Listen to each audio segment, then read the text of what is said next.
నన్ను క్షమించండి సాయి. దేవుణ్ణి మనసారా నమ్మండి. ఆయనెప్పుడూ ఎవరికీ అన్యాయం చేయడు. నీ సమస్యలన్నీ తెలిసిన ఆయన నీకు సాయం చేస్తాడు.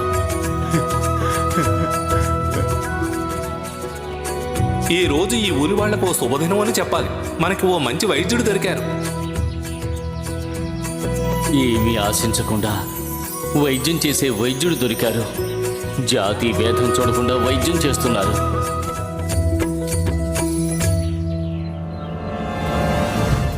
మీరొకటి తెలిస్తే వాడొకటి చేశాడు.